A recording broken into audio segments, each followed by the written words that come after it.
Isco. Allez, vas-y, pourquoi pas. Vas-y, pourquoi pas. J'ai un scoop pour vous.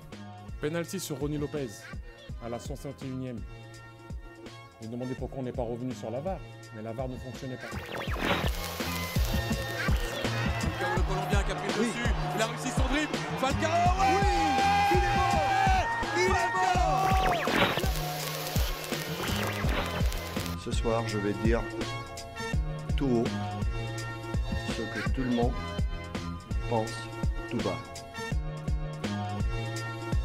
Radio Diagonale, la web radio 100% rouge et blanche. Et salut tout le monde et bienvenue dans ce nouveau Mur des légendes. C'est la saison 2 qui démarre aujourd'hui et bien sûr toujours fidèle au poste avec moi, Boris et Rome. Salut messieurs. Salut Damien, salut Boris. Salut Damien, merci pour ton enthousiasme qui fait plaisir en ce début d'émission et en ce début de saison. On est heureux de retrouver cette saison de Mur des légendes quand même, qui était quand même attendue par au moins une personne, en tout cas dans les commentaires. Elle nous l'a dit sur YouTube, donc salut à elle. Mais voilà, effectivement, c'est la saison 2, donc on a 25 nouvelles émissions qui vont vous attendre tout au long de cette année.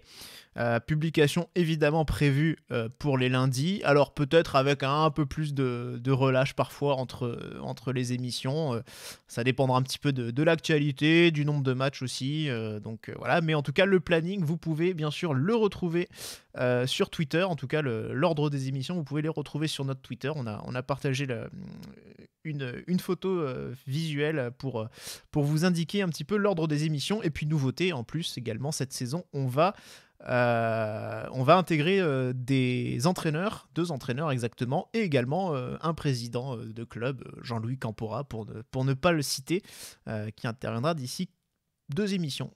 Ça s'est joué un peu avec Jérôme de Bontin apparemment. Ouais. Pierre Svara était quand même pas mal dans le choix numéro 3, mais bon. Voilà. Et il a une bonne moyenne, Pierre. Ouais. Alors aujourd'hui, on va parler d'un joueur, Boris. On va commencer par la question que tout le monde se pose, en tout cas que s'est posé Alex Litz sur Twitter, pardon. Salut Alex. C'est qui Martin Djetou? Ouais, c'est vrai que c'est un joueur qui était à la fois assez marquant, je pense, dans ces années-là, finalement, dans les années dans lesquelles il a évolué, et des années, on y reviendra, quand même très faste pour l'AS Monaco. Ça fait partie d'un club finalement assez fermé de joueurs, notamment qui ont gagné 2 championnats, qui ont eu du succès en Coupe d'Europe notamment, mais qui, c'est vrai que le temps n'est pas resté comme le joueur ou l'un des joueurs les plus marquants de ces équipes-là, de ces années-là.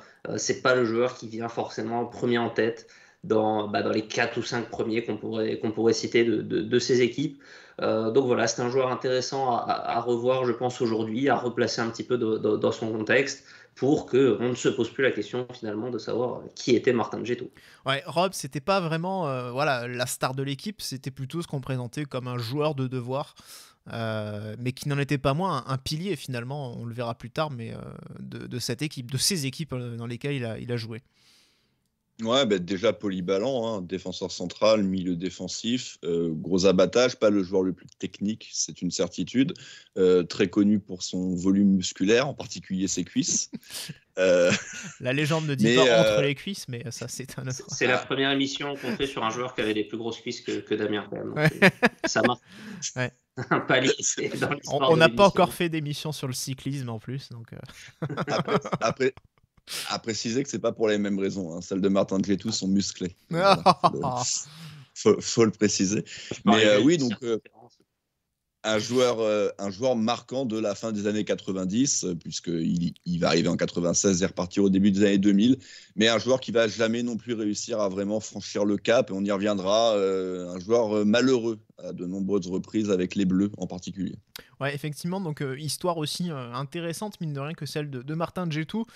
Revenons un petit peu sur les conditions de son arrivée. Il doit remplacer un certain Lilian Thuram quand il arrive. Donc Martin Djetou arrive en 1996 depuis Strasbourg.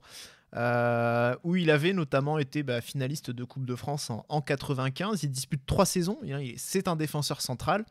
Et Boris, le départ de Thuram plonge les supporters dans une certaine morosité, on va dire. Ouais, c'est vrai qu'on avait fait déjà le mur des légendes sur Lilian Thuram, qui est parti de l'AS Monaco malheureusement sans le moindre palmarès, mais avec des saisons de très haute facture pour un jeune défenseur. Il s'est vite imposé comme un défenseur central, plutôt dans le rôle évidemment du stopper. C'est l'époque aux côtés de Franck Dumas, sur lequel on a aussi fait une émission, une charnière qui fonctionnait très bien. Et ce qui devait arriver arriva, comme souvent dans ces années-là.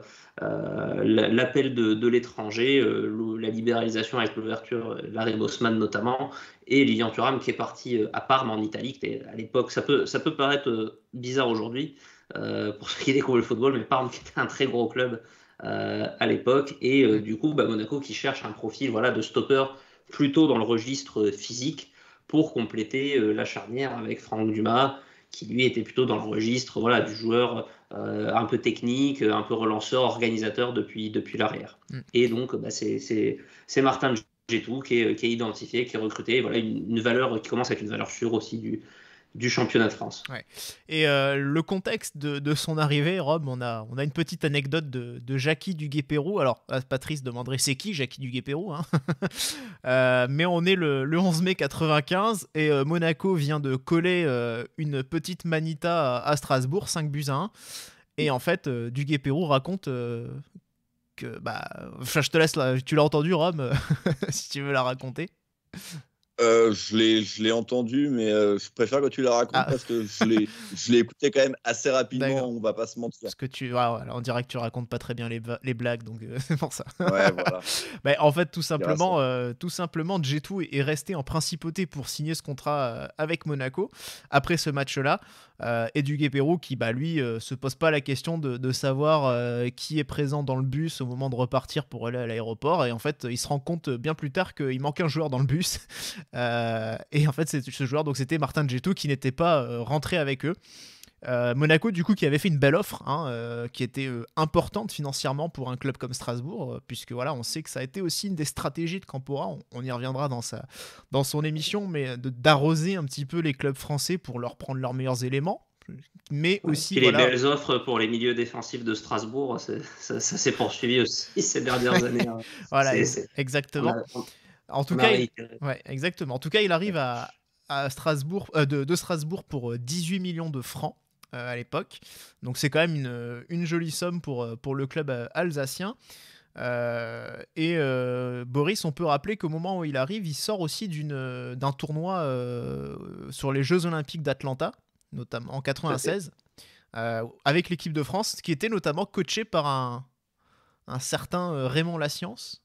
Ouais, c'est vrai que c'est son premier contact, deuxième contact. Après Jackie Duguay-Pérou, il enchaîne quand même avec un autre coach mythique, autre Strasbourgeois d'ailleurs, Raymond Domenech. Alors plutôt lyonnais, mais quand même champion de France avec Strasbourg. Ouais. Et c'est JO d'Atlanta qui était jusqu'à Tokyo, finalement, la dernière apparition de l'équipe de France aux Jeux Olympiques, dans une équipe où il y avait notamment un autre monégasque qui était Sylvain Legwinski, quelques joueurs comme Lamouchi, comme Robert Pires, comme Makelele, pour en citer quelques-uns. Et Djetou qui est titulaire dans cette équipe-là, qui va aller jusqu'en quart de finale et se faire sortir par le Portugal en prolongation. Donc voilà un petit peu d'expérience accumulée, mais aussi un tournoi dans les jambes avant de rejoindre Monaco. Et Raymond Domenech qui lui fera cette réflexion, mais tu veux plus jouer au foot, quand il lui dit qu'il compte rejoindre Monaco. Donc sympa, enculé. Voilà, celle-là elle était gratos, mais parce que pour lui Monaco dans sa tête c'était le soleil, les filles, les voitures, et que on en a connu quelques-uns. Effectivement, on peut pas nier que certains sont venus pour ça. C'est vrai, mais en tout cas, c'est faire fi peut-être aussi de ce qu'est Monaco à cette époque. On parle d'une équipe qui, en 92, sortait d'une finale de Coupe européenne, en 91 venait gagner une Coupe de France, avait fini ce championnat 95 à la 3e place quand même. Donc on était sur un club qui était globalement très performant, hormis les 2 dernières saisons Arsène Wenger qui avaient été un peu plus délicates. Mais voilà, on était sur un club qui était quand même dans une grosse spirale, qui faisait clairement partie du top 3 français de manière très régulière. Donc il y avait effectivement ce risque de dispersion qui peut être que tous les footeux peuvent trouver à Monaco et effectivement un peu dégoupiller. Maintenant voilà, c'était aussi sportivement, il y avait quand même des bonnes raisons, une vraie marche en avant pour Djetou de rejoindre Monaco. Voilà, et comme pour lui ces raisons en tout cas, c'est il avait un enfant, sa femme en attendait un deuxième. Très clairement, la sécurité aussi de Monaco, la tranquillité de la vie là-bas. Les allocs. Voilà, c'était quand même très très intéressant aussi pour une vie de famille. Donc pour lui, ses raisons étaient plutôt de cet ordre-là. Et Rome, première saison pour Martin Djetou, et une saison vraiment complète qui va se faire au détriment d'un monument du club, on peut le dire, un certain Claude Puel. Les 2 joueurs sont convoqués par Jean Tigana à l'entraînement. Et là, Tigana annonce à Puel et à Djetou, du coup, de la même façon qu'il y en a un des deux qui va jouer. Ouais, c'est ça. Puel, il est sur la fin. Malgré tout, il a que 35 ans. Et quand on sait les qualités physiques qu'il a toujours, j'ai envie de dire 25 ans après, il aurait certainement pu continuer un petit peu encore, Claude. Mais c'est vrai que Tigana lui dit qu'il ne compte plus vraiment sur lui et que par contre, on compte beaucoup sur Djetou. On l'a dit, hein, il sort de 3 saisons à Strasbourg pleines, quasi, alors qu'il n'a que 21 ans quand il signe au club. Il va avoir ses 22 ans en fin d'année, puisqu'il est de 74. Mais c'est déjà un élément dont on parle potentiellement en équipe de France. Il va d'ailleurs connaître sa première cape réelle avec les vrais bleus dès le mois d'octobre 96, donc très peu de temps après son arrivée chez nous. Et dans un premier temps, il va assez vite quand même s'installer en défense centrale à côté d'un Franck Dumas. Et après, on le verra, parce que c'est vrai que ça fait pas mal partie de sa carrière, c'est qu'il va, selon les saisons, selon les absences, pas mal permuter entre le milieu et la défense centrale. Mais à l'origine, il est pris pour vraiment être défenseur central, parce que vu qu'il n'a pas vraiment de grosses qualités techniques, les coachs ont quand même un petit peu de mal à l'imaginer dans un rôle plus au milieu de terrain, quoi. Disons que Boris, au départ, il est effectivement, on l'a dit, il arrive pour remplacer Thuram, mais il est un petit peu en concurrence avec Grimandi, qu'il va rapidement effacer. Mais surtout, voilà, cette promotion, si je puis dire, au milieu de terrain, elle se fait parce qu'il y a un joueur majeur qui est blessé, c'est Emmanuel Petit. Ouais, blessure d'Emmanuel Petit, et puis concomitant avec le fameux milieu en losange qui va mettre en place Jean Tigana, et où Djetou finalement va trouver une place assez optimale pour lui à la pointe basse de ce milieu, donc vraiment dans un rôle de sentinelle assez reculé, en protection de la défense, mais aussi évidemment avec l'implication de certaines qualités techniques, et il va vraiment s'épanouir aussi dans ce schéma-là. Il va contribuer à faire de cette AS Monaco cru 97 une équipe très très solide défensivement. Et il va vraiment permettre à Tigana de faire éclore ce système et de mettre vraiment en valeur les milieux un peu plus avancés qui étaient Collins, Legwinski, Benarbia, voire Enzo Schifo un peu plus haut. Et voilà, donc il s'épanouit finalement dans 2 rôles, ce qui sera un peu le cas toute sa carrière à l'AS Monaco, ce qui joue à la fois pour lui, peut-être parfois contre lui, parce qu'il s'est peut-être jamais imposé complètement sur une position. C'était peut-être jamais le meilleur exactement à un poste donné, mais voilà, sa polyvalence va l'aider à accumuler quand même un nombre très, très important de matchs tout au long de son passage à Monaco. Ouais, donc cette évolution au milieu de terrain, il devient en fait une sentinelle, hein, tout simplement, dans ce losange. C'est un peu un deuxième stopper pour la défense. Et il va faire donc effectivement beaucoup de bien. Et donc tu parlais Boris de cette solidité défensive. Voilà, elle doit aussi beaucoup à un Martin Djetou notamment. Quand Petit revient, il retrouve un petit peu la défense centrale, où Grimandi, justement, avait récupéré aussi le poste. Mais voilà, finalement, Rome, pour une première saison, c'est déjà 40 matchs. Et puis surtout, une très très belle saison à tous les niveaux, qui aurait peut-être mérité un meilleur sort en Coupe d'Europe. Mais il y a quand même à l'échelon national un beau succès.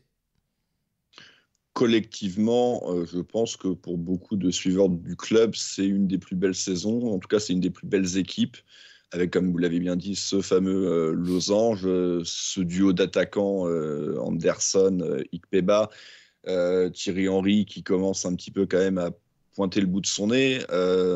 C'est pas encore le cas, par contre, pour David Trezeguet. Mais oui, la saison est magnifique. Monaco est champion de France en écrasant le championnat, ça serait peut-être un petit peu beaucoup, mais en tout cas, ils le sont assez largement. Il y a cette demi-finale également européenne en C3 face à l'Inter. Et je crois également qu'il y a un beau parcours en Coupe de la Ligue, si je ne dis pas de bêtises. Ouais. Faut que je retrouve ça. Ouais, une demi-finale de Coupe de la Ligue également.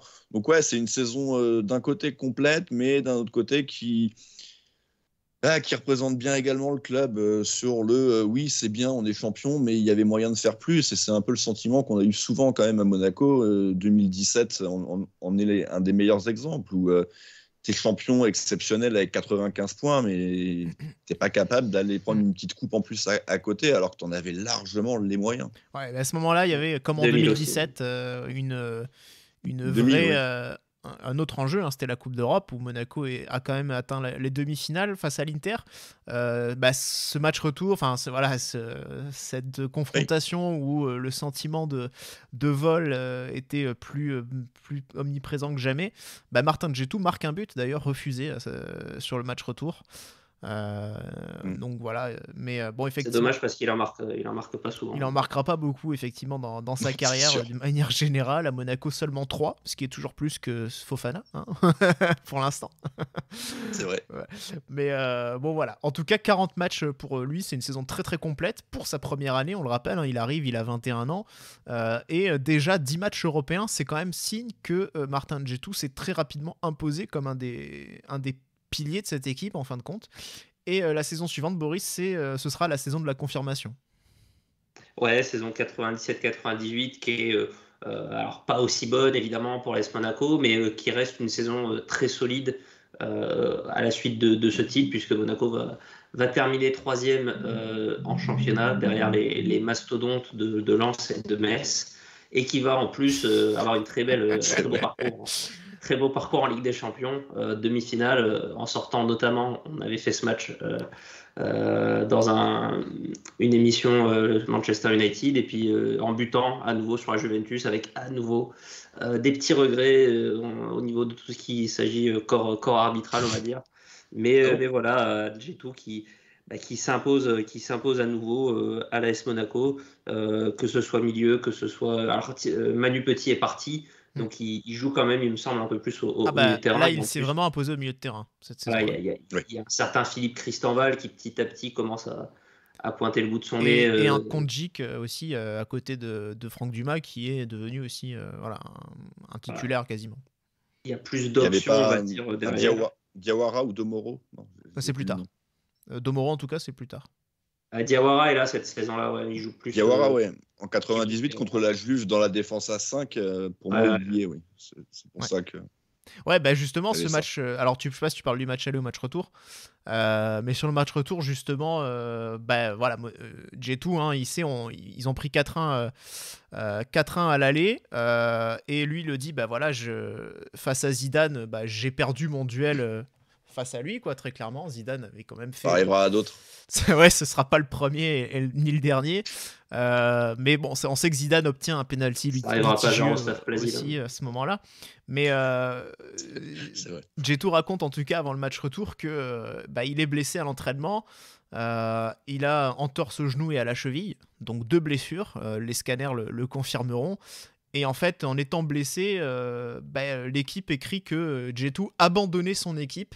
C'est des mots qui l'ont vraiment touché, il l'a raconté, qui lui ont vraiment fait mal. Et du coup, il a joué le match retour sous infiltration, avec toutes les blessures complètement strappées, avec un mal de chien.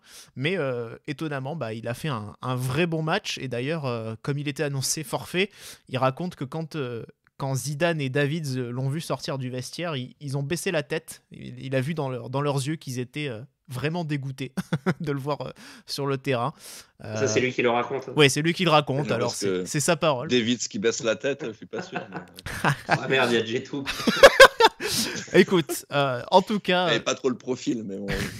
En tout cas, ce soir-là, il raconte qu'il avait vraiment fait un super match malgré la douleur. Et encore une fois, voilà, on le rappelle, c'est un joueur qui joue énormément. C'est un vrai pilier. Il y a encore quasiment 40 matchs, 9 matchs européens. Donc on est sur les mêmes bases quasiment que la saison précédente.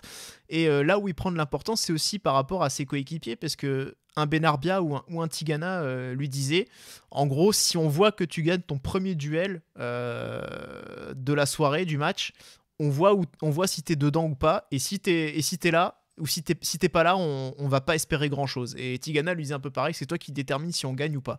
Donc c'est dire quand même l'importance finalement que J2 avait, notamment grâce à l'impact et l'abattage qu'il était capable de mettre. Il disait pareil à Joyeux Daoulou, les mecs, il y a 2-3 ans. Ça pourrait expliquer plein de trucs. Hein. Ça pourrait expliquer plein de défaites. Hein. Ouais.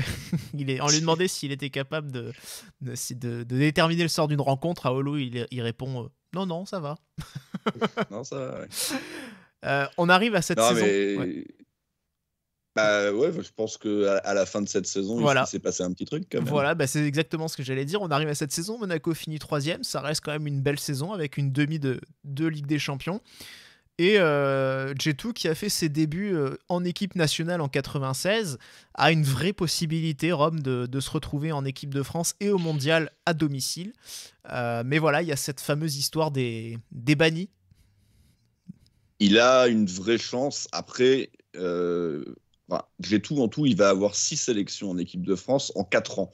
Donc autant dire que c'est quand même relativement un petit peu disséminé de ci, de là. Et avant 98, en fait, il a qu'une cape par saison. Donc on ne peut pas non plus considérer que c'est un vrai élément. Il va jouer un des matchs de préparation le 22 avril contre la Suède, titulaire, un de ses 2 seuls matchs titulaires avec les Bleus. Ça va faire 0-0. Ça va a priori clairement pas jouer en sa faveur.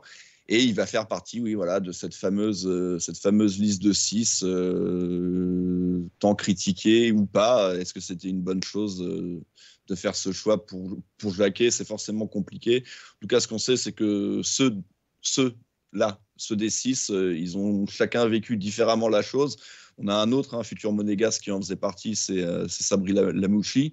Mais on sait que J2 va avoir beaucoup de mal à s'en remettre. On va y revenir sur la saison qui va suivre. Il va quand même un petit peu mieux s'en remettre qu'un Ibrahim Ba qui, lui, va complètement exploser en plein vol. Et à contrario, un mec comme Anelka, mais pas forcément surprenant, ça va lui passer un peu au-dessus. Et il sera, lui, de l'Euro 2000. Et bon, après, avec les Coupes du Monde, il a toujours été un petit peu malheureux. On va se rappeler de 2010. Mais donc... forcément, de la déception pour lui, il aurait pu y être. Maintenant, quand tu regardes les autres appelés, qui enlever, en fait? C'est un petit peu compliqué. En défense centrale, c'est indéboulonnable. Et ensuite, dans ce profil qui peut couvrir 2 postes au milieu de terrain, oui, mais Karambeu était un monstre. Deschamps était évidemment intouchable. Petit, Vieira, qui était au début encore, mais qui était quand même très bon. À la limite, ça aurait été à la place d'un Bogossian. Mais c'était 2 profils quand même très différents. Donc, assez logique au final qu'il ne soit pas pris, je pense, malgré tout, même si très dur à vivre, très certainement. Alors, de ce qu'en ressort, on a plus l'impression que c'était même Petit qui était le plus menacé.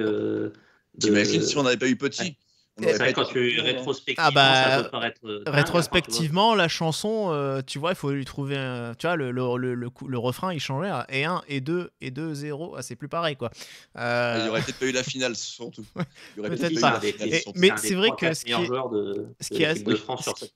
est assez rigolo, c'est que quelques minutes avant de savoir, d'apprendre qu'il va pas être retenu, c'est J2 qui est en train de réconforter Manu Petit qui craque parce que c'est lui qui pensait faire partie de la charrette et partir, alors que finalement Manu Petit est récompensé. On le rappelle, il rejoint Arsenal au début d'année précédente et il fait le doublé en Angleterre. Et donc J2 prend le temps de le réconforter, mine de rien. Et là, derrière, donc tu l'as dit, avec Lamouchi notamment, donc qui sera monégasque l'année d'après, il va prendre la décision. Alors, cette décision, elle apparaît pas forcément comme uniquement une raison sportive, même si elle a peut-être une influence. J2 lui dit voilà que pour lui, des joueurs avec qui il était un peu en concurrence, potentiellement, des Deschamps, de Sailly, n'ont pas forcément fait pencher la balance de son côté. Sachant que voilà, Jacquet expliquait qu'il prenait toujours une décision en parlant avec ses joueurs cadres. Donc en l'occurrence, Deschamps, de Sailly étaient très clairement les joueurs cadres à l'époque, les 2 capitaines et vice-capitaines. Et d'après Karim Nedjari, donc, qui avait travaillé un petit peu sur ces 6 joueurs avec des entretiens, pour lui, il y a un côté un peu politique, entre guillemets, où Djetou se serait assis à la place de Sailly à table, ce qu'il aurait très mal pris et qu'il avait repris devant tout le monde, justement. Alors voilà, c'est peut-être anodin, mais peut-être aussi... Ce que tu peux comprendre, Damien, j'imagine. Moi, la table, la place la plus proche du buffet, personne n'y va, attention. Ça rigole pas. Mais sauté le Radio Diagonale. Mais voilà, on se rappelle d'une histoire un peu similaire, plus récente, avec l'histoire du bus, avec les Nasri, etc., qui avaient pris les places du fond dans le bus. On se rappelle du pataquès que ça avait fait aussi. Voilà, c'est des choses un petit peu comme ça d'influence qui peuvent avoir aussi un peu fait pencher la balance. Peut-être que oui, peut-être que non, mais en tout cas, c'est des choses qui se sont dites à un moment donné. Mais ce qui compte surtout, c'est effectivement cette énorme déception que doit digérer un Martin Djetou, Boris. Et la saison suivante, elle est du coup très très mauvaise parce que Djetou, au lieu de partir en vacances, il va passer quasiment une semaine complète à Paris à faire le tour des boîtes de nuit et à se bourrer un peu la gueule pour oublier un petit peu ses déboires. C'est une période très très compliquée moralement. Finalement, ça ressemble un peu à la préparation athlétique de Neymar, ce que tu décris là. Mais Djetou l'a bien supporté à l'époque. Il va vivre sa saison la plus compliquée à l'AS Monaco derrière, individuellement, c'est clair. Il va enchaîner pas mal de blessures. Alors, est-ce qu'elles naissent finalement de cet échec-là et de ce qui s'en est suivi mentalement, physiquement? Pour lui, toujours est-il qu'il va devenir moins essentiel à l'AS Monaco. Il va disputer qu'une quinzaine de matchs en championnat, une saison qui est en plus un petit peu moins intéressante aussi collectivement, même si Monaco maintient un bon niveau de performance en finissant 4e. Mais c'est vrai que ça apparaît plus forcément comme un joueur clé. Il y a Sabri Lamouchi, il y a Dacosta qui est arrivé aussi, qui s'impose, on va dire, parce qu'il était déjà là, mais qui s'impose de plus en plus. En défense, on l'a dit, il y a du monde. Donc Djetou, plus du tout une pierre angulaire à ce moment-là de l'ASM. Ouais, effectivement, il perd un petit peu là. C'est sa plus mauvaise saison, très clairement. Par contre, Rome, la saison suivante, ça marque la fin de l'ère Tigana et le début de... Enfin, j'allais dire de l'ère Puel, de la période Claude Puel, plutôt. C'est déjà 98-99, il débarque le Claude. Ouais, effectivement, puisque... Ouais. Et voilà, Claude Puel, du coup, qui enchaîne. On ne voit plus ce 4-4-2 losange de Tigana, on passe sur un 4-4-2 carré. Et Djetou qui retrouve le milieu de terrain, justement, accompagné d'un certain Sabri Lamouchi, dont on parlait un petit peu plus tôt. Et là encore, il va retrouver un vrai bon niveau. Ouais, mais choix qui n'était pas logique de base, parce que Lamouchi était plus un milieu un peu plus offensif, mais c'est vrai que vu qu'on en avait déjà quand même une belle pelletée, en tout cas Gallardo, Giuli, plus nos 2 attaquants, Simonet, Trezeguet évidemment, le choix a été fait de placer donc Lamouchi un petit peu plus bas sur le terrain, aux côtés justement d'un Martin Djetou, 2 profils complètement à l'opposé, un mec descendu d'un poste et un mec remonté d'un autre poste, parce qu'aussi en défense centrale, il va y avoir l'avènement de Christian Val et surtout évidemment de Rafa Marquez, dont on a fait un mur des légendes, qui était clairement le boss défensif de cette équipe malgré son très jeune âge. Et donc Djetou va pour le coup là vraiment s'épanouir à ce poste de milieu de terrain défensif, mais un peu comme en 98, il va avoir encore 1 ou 2 petites capes d'ici là, en l'an 2000, un petit peu avant l'Euro, mais il va une nouvelle fois pas faire le cut et pas participer à cet Euro 2000, qu'il aurait également pu faire peut-être si ça s'était bien goupillé, mais entre-temps, il y a Makelele qui est arrivé, même si certains sont partis, d'autres sont arrivés, et il a toujours été un petit ton derrière ces joueurs-là, et on y reviendra un petit peu après. C'est certainement pour ça aussi qu'il a décidé de partir à l'étranger, pour imiter justement tous ces grands joueurs-là, et se dire, ce coup-ci, c'est ça qui va me donner vraiment ma chance. on y reviendra, pour lui, ça s'est très mal passé. Ouais, et en tout cas, sur cette saison-là, il passe aussi vice-capitaine derrière Fabien Barthès. Ils sont les deux joueurs champions 97, voilà, et qui vont donc réitérer cet exploit, cette performance avec le titre de 2000. Donc, ce qui fait de J2 un double champion de France avec l'AS Monaco. Ils sont finalement pas si nombreux. Donc voilà. Ils le sont, mais c'est les années 60. Voilà, c'est ça. Voilà, effectivement, en tout cas, sur la période récente, c'est vrai que c'est beaucoup plus rare d'en trouver. Bien sûr. Et donc, du coup, voilà, J2 qui devient encore une fois un membre très, très important de ce vestiaire et de cette équipe. Où il assure aussi il est un peu la caution, l'assurance de Claude Puel au niveau défensif quand même, puisqu'il permet en plus à Lamouchi de pouvoir se projeter. Et pour l'Euro 2000, il y a clairement, en fait, voilà, il le confesse, hein, il a vraiment décliné la sélection finalement. Il raconte que parfois il avait simulé des blessures pour ne pas y aller. Il a pris les devants, on va dire, parce que décliner la sélection, je suis pas vraiment d'accord avec ça. En fait, il a pris les devants parce qu'il sentait qu'il allait pas se faire appeler, quoi. Il sentait qu'en fait il allait devenir, il disait, j'avais l'impression d'être il sentait qu'il risquait d'être la 7e roue du carrosse. Il lui dit que, Roger Lemaire disait qu'il tournait un petit peu autour du pot, qu'il le mettait en balance avec Dugarry. Enfin, du coup, voilà, pour lui, ça n'avait pas de sens. Oui, donc, il sentait pas trop le truc et il n'avait pas envie de revivre la désillusion de 98. Donc, effectivement, il a un petit peu devancé, entre guillemets, peut-être une non-invitation. Du coup, voilà, il a préféré dire non, j'arrête. Et il a eu l'occasion de partir également. Il avait des offres de la Juventus et du Bayern pour rejoindre un club à l'étranger. Là aussi, il va un petit peu rater le coche. Il avait signé un pré-contrat avec la Juventus qui n'était pas exactement identique au contrat au moment où il s'était retrouvé pour signer. Il manquait 75 000 francs, ce qui faisait à peu près 10 000 euros à l'époque. Il manquait 75 000 francs par rapport au pré-contrat et surtout... Par an ou par mois ? Je sais pas, après ça, dans le détail, il n'a pas dit. Mais, c'est pas pareil, oui, c'est sûr. J'imagine que c'est par mois, hein, parce que par an, c'est peut-être pas non plus énorme. Mais du coup, voilà, il sentait qu'il était en train de se faire avoir et sur un petit fond de racisme un peu, là, les Italiens lui ont dit non, mais tu vas retourner en Afrique quand ta carrière sera finie, tu seras le roi du pétrole là-bas. Les gars, je suis black, mais je suis français quand même. Voilà, c'est ce qu'il leur a un peu dit. Donc en fait, il n'avait pas l'intention d'aller en Afrique plus tard, en gros. Et puis, je crois aussi qu'il avait plus ou moins peur, en fait. Il avait plus ou moins compris que Puel ne comptait plus trop sur lui aussi. Alors qu'en fait, c'était pas réel. Il s'était peut-être... Alors, je ne sais pas pour quelle raison, réellement, il s'était monté la tête un peu tout seul, mais...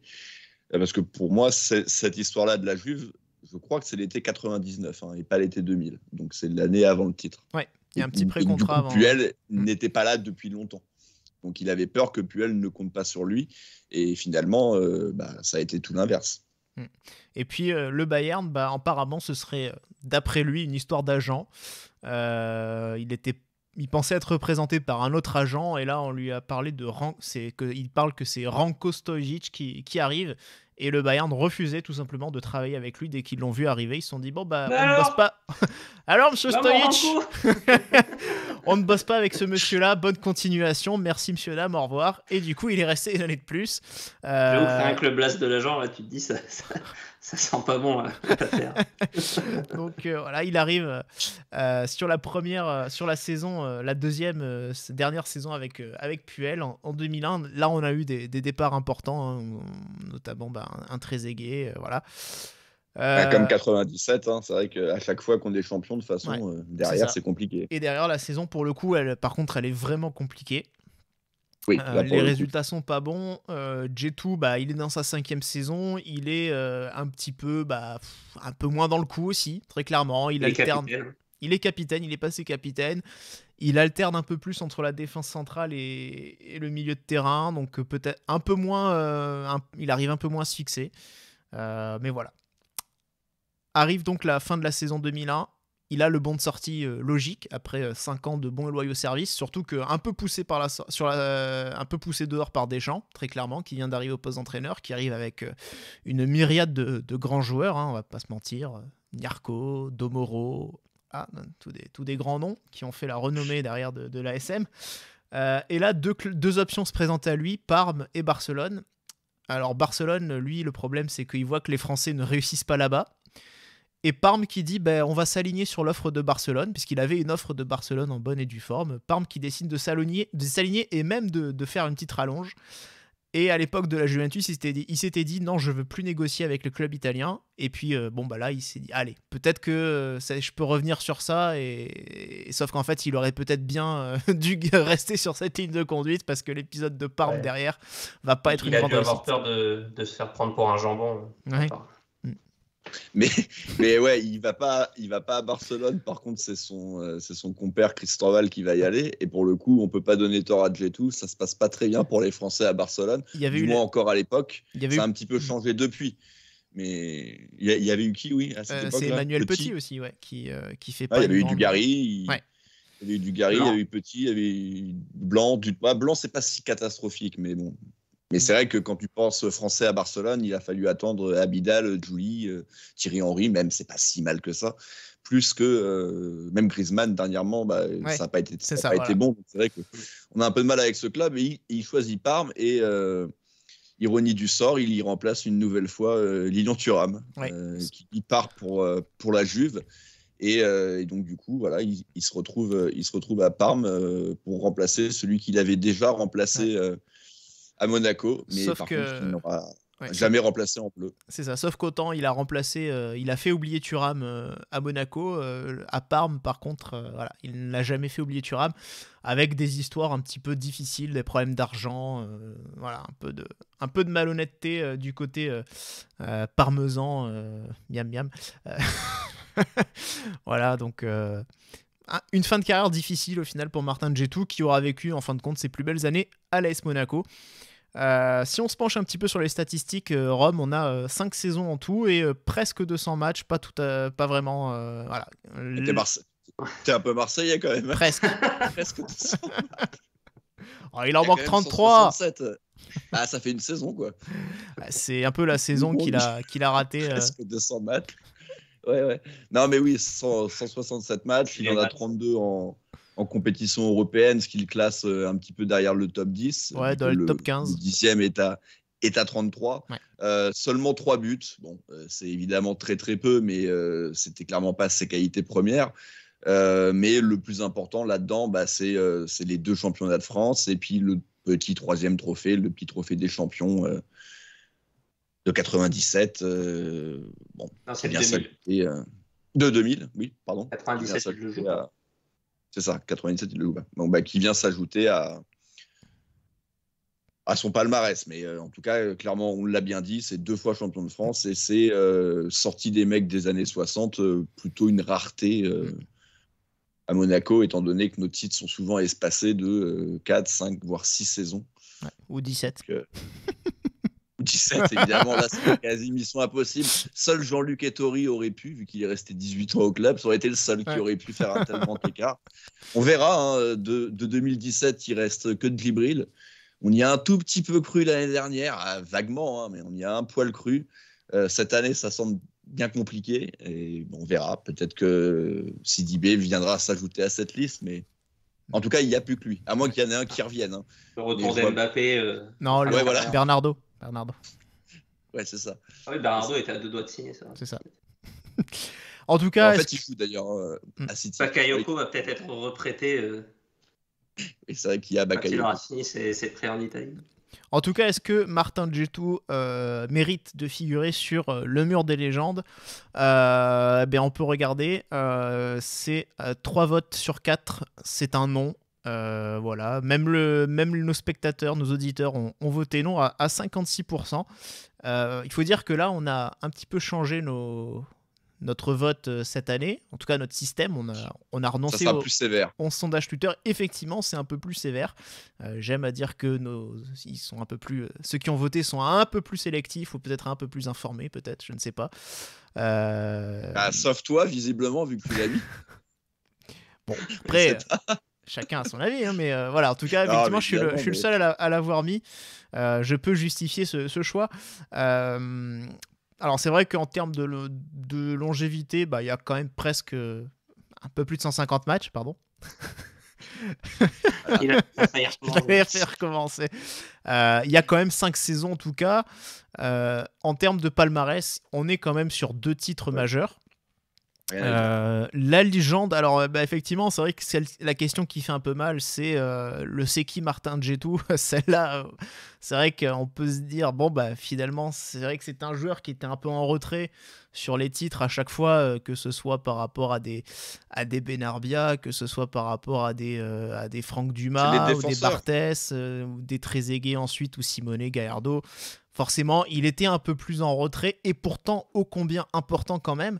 Et sur le niveau, alors c'est vrai que moi j'ai mis 4 parce que je pense que c'est un joueur qui, dans son style, alors on ne parle pas d'un fin technicien comme un Rafael Marquez ou même un technicien comme Franck Dumas, mais c'est un joueur qui a été très très constant tout au long des saisons, à part son passage à vide après l'épisode France 98. C'est quand même un joueur qui a été très constant, très solide et qui finalement a été un joueur vraiment de haut niveau, même en Europe. Il a quand même fait de très solides prestations et je pense que dans son style, c'était un des meilleurs. Ça lui a quand même permis de toucher à l'équipe de France quand même si la concurrence en équipe de France, elle était quand même très très forte à cette époque-là, en 98-2000 quand même. Donc oui, c'est pour ça que moi je trouve que son niveau à 4 sur 5, je le trouve pas totalement usurpé. Mais je sais que pour Boris, c'est un petit peu trop. Ouais, moi j'ai mis 3 pour le niveau, j'étais presque à mettre 2. Enfin, pour moi, c'était plus un 2,5 qu'un 3,5. Évidemment, c'était un très bon joueur, mais tous les joueurs finalement qu'on voit dans les murs des légendes étaient au moins de vrais bons joueurs de Ligue 1. Donc, si on est obligé d'être un petit peu sévère avec certains, on l'avait été avec des Tori, avec des gens petits, des gens qu'on avait mis un peu dans les 2-3. Et pour moi, Martin Djetou, il est quand même assez loin pour moi, dans 4, on est vraiment sur du très solide joueur européen, des joueurs qui quasi systématiquement ont eu pas mal de sélections ou qui ont fini par aller dans des vrais bons clubs et à être performants dans ces clubs-là. Pour moi, du coup, Djetou était quand même un peu juste à ce niveau-là.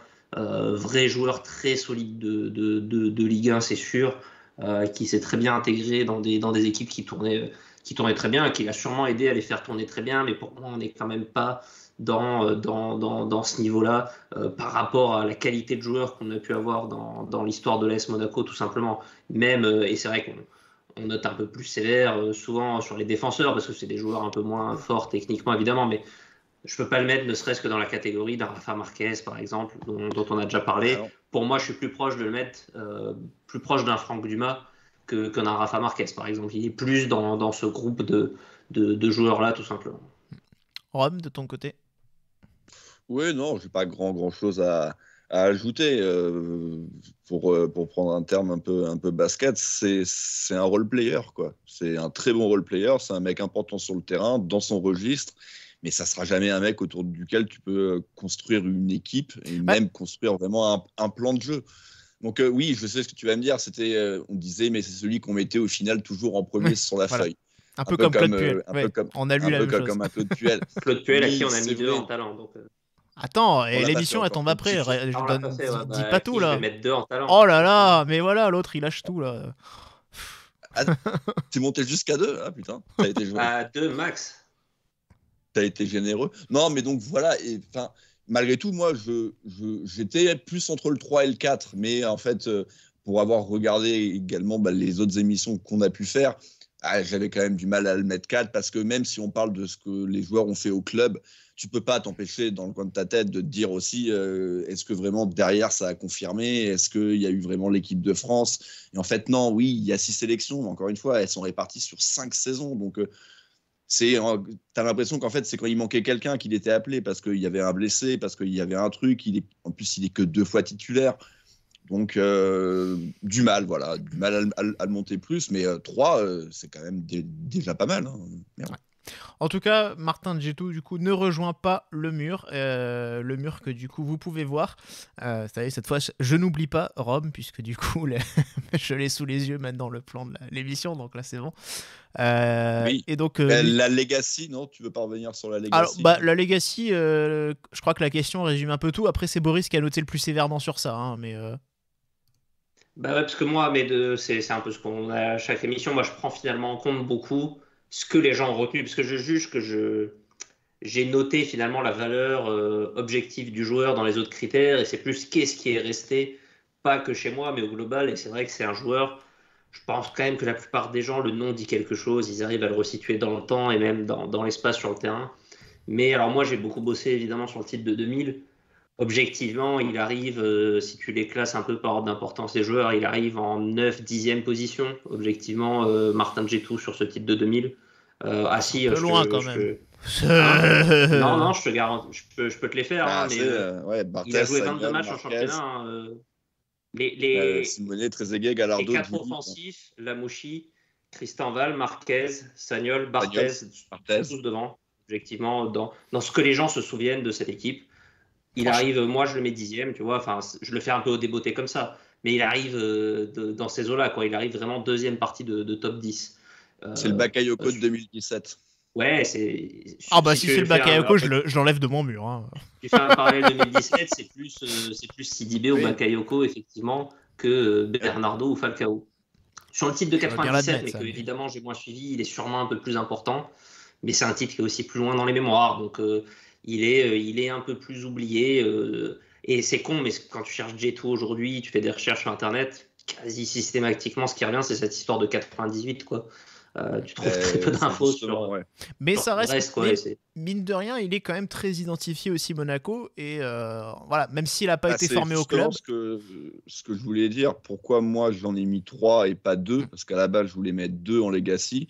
Malgré tout, j'en ai mis 3 pour 3 raisons. Déjà, il y a les 2 titres de champion, donc tu t'en rappelles, malgré tout, ce joueur, il fait partie des 2 équipes, il est titulaire dans les 2 équipes.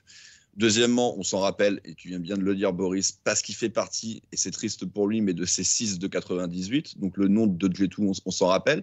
Troisièmement, là c'est le côté un petit peu drôle, mais les grosses cuisses, c'est quand même... Enfin, ça revient à chaque fois. Ouais, mais ça revient à chaque fois. Quand on parle quand il y a un nouveau mec qui arrive dans le championnat avec des beuges énormes, à chaque fois on dit ouais, mais est-ce qu'elles sont plus grosses que celles de Martin Djetou?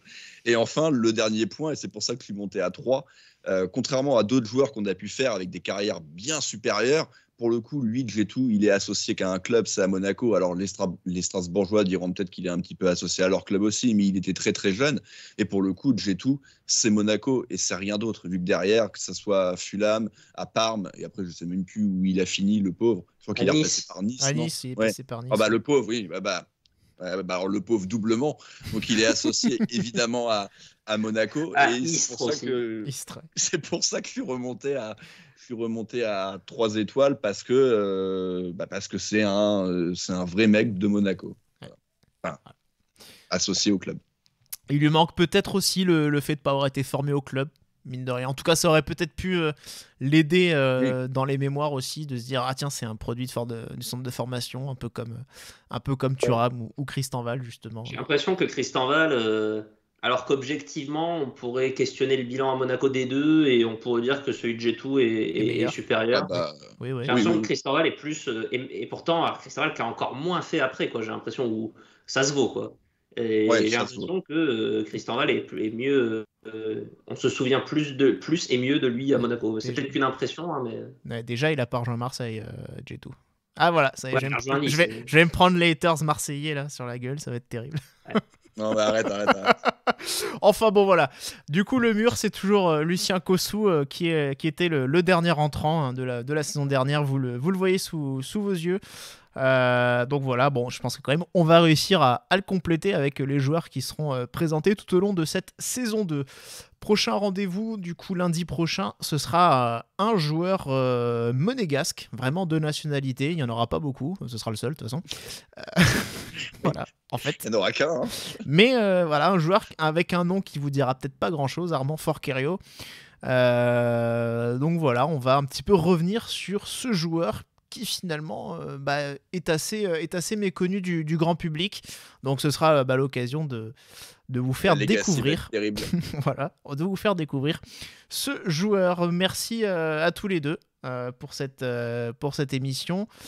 Du coup, le prochain rendez-vous, eh bien, c'est le match face à Lyon. C'est samedi. Voilà. Voilà. Et pourtant, je l'ai fait de tête. Hein. Je l'ai fait de Saison tête. 2, saison 2, tout change. Je suis J'ai vu plutôt dans fier. ton regard que tu n'avais pas préparé et que tu as eu une lueur d'inquiétude, mais t'es vite retombé sur Tu peux dire quand c'est et à quelle heure? Alors, samedi 16 octobre à 21h. Ouais, alors là, waouh. Voilà, je suis Tu mets la barre au haute top. pour la première. Faudra maintenir le haut niveau là quand même. Bon, enfin en tout cas voilà. Nous. La Coupe d'Europe, c'est terminé à mon avis. Oui, effectivement, clairement. Bon, enfin en tout cas nous le prochain rendez-vous, la 26e émission consacrée à Armand Forquerio. Merci messieurs et puis à bientôt sur les antennes de Radio Diagonale. Salut. Et bisous.